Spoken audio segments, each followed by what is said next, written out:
Kazi mkuu wa Zanzibar ndugu Hassan Othman Ngwali ameungana na waumini wa dini ya Kiislamu jimbo la Chumbuni katika dua maalumu ya kuwaombea viongozi wa kitaifa ili waendelee kutekeleza vyema majukumu yao.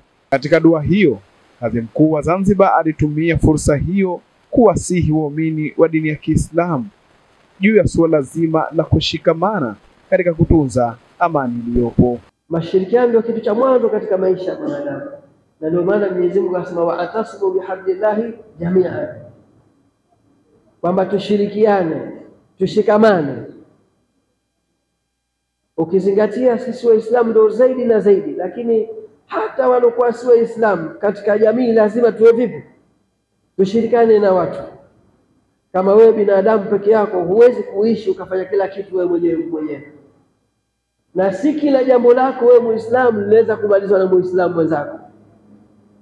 Hata Mtume sallallahu alaihi wasallam alikuwa anafanya muamala mbalimbali na waliokuwa si Waislamu wakati yeye ni mtume. Kwa hivyo seuze sisi wengine tunapaswa katika maisha yetu kushirikiana na kila mmoja ambaye katuzunguka katika maisha yetu, na kushirikiana naye kwanza, kushirikiana naye katika muamala uliokuwa mzuri. Kama wewe unapenda ufanywe mazuri na mwingine, kwa nini wewe usimfanyie mwenzako mazuri? Kwa hivyo hiyo ndio msingi wa mwanzo ambao utakuweka wewe kuwa na maisha mazuri popote utakapokuwa. Ikiwa wewe una tabia ya kuishi na watu vizuri, na ndio usia wa Mtume sallallahu alaihi wasallam, taqwallahi wa husnul khuluqi. Ndio akatuambia katika hadithi, wa khaliqin nasa bi khuluqin hasan, ukaina watu kwa tabia njema. Hakumtaja Muislamu wala hakumtaja alikuwa si Muislamu. Umuman, ukae na watu kwa tabia njema. Sasa unapokaa na watu na tabia njema, basi uhakikishe pale ndio unaanza kutengeneza msingi wa maendeleo katika maisha yako na maisha ya wenzako. Jambo lililotukutanisha hapa ni jambo zuri sana, kwa sababu binadamu kila siku haishi matatizo, iwe unayajua iwe huyajui, lakini binadamu siku zote tuko kwenye matatizo. Kwa hivyo unaposhikamana na kuomba, ukamuomba Allah subhanahu wa ta'ala, ndio anakutatulia matatizo yako, ukaweza kufanikiwa kwingine kulikobakia. Wewe umejiimarisha na jamii kuwa katika hali nzuri, lakini sasa unapojitegemeza kwa Allah subhanahu wa ta'ala, ukawa tabia yako ni kumuomba, basi unajitengenezea haya maisha mazuri uliokuwa unaishi nayo kikawaida yawe mazuri zaidi. Lakini jingine ambalo limetukutanisha hapa, kuwaombea dua viongozi wetu. Viongozi tumeombea dua hapa aina mbili.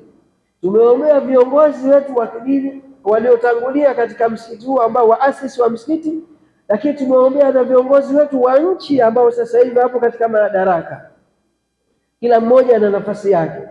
Tukianza na hawa ambao wametangulia, Mtume sallallahu alaihi wasallam anasema, idha mata ibn adama inqata anhu amalu illa min thalathin. Moja akalitaja, wa waladin salihin yad'u lahu, mtoto mwema anaomwombea mzazi wake. Mzazi haina maana alokuzaa peke yake, bali kila alofanya jambo katika maisha yako ukawa umejinasibisha naye kwa jambo hilo, huyo ni mzazi wako. Ikiwa mimi nina rafiki yangu akaja akamwombea dua mzazi wangu, kwa urafiki wangu mimi na yule, basi yule amekuwa ni nani? Ni mtoto wa huyu mzazi wangu. Akizungumza kwa niaba mbunge wa jimbo la Chumbuni, Murtadh Saleh Mbarak amesisitiza juu ya swala zima la kutunza amani iliyopo. Bila ya amani ndani ya nchi yetu, bila ya amani ndani ya jimbo letu, hatutaweza kuyafanya yale ambayo Mwenyezi Mungu ameamrisha, hasa kwenye suala la imani la kuabudu, lakini hasa kwenye suala jingine la kuleta maendeleo.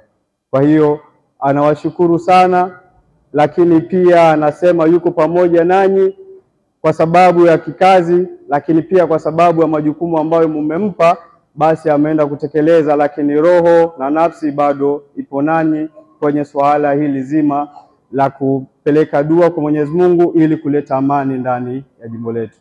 Ndugu kazi, tunasema karibu ndani ya jimbo la Chumbuni, lakini pia uwe nasi kwenye mambo mengi.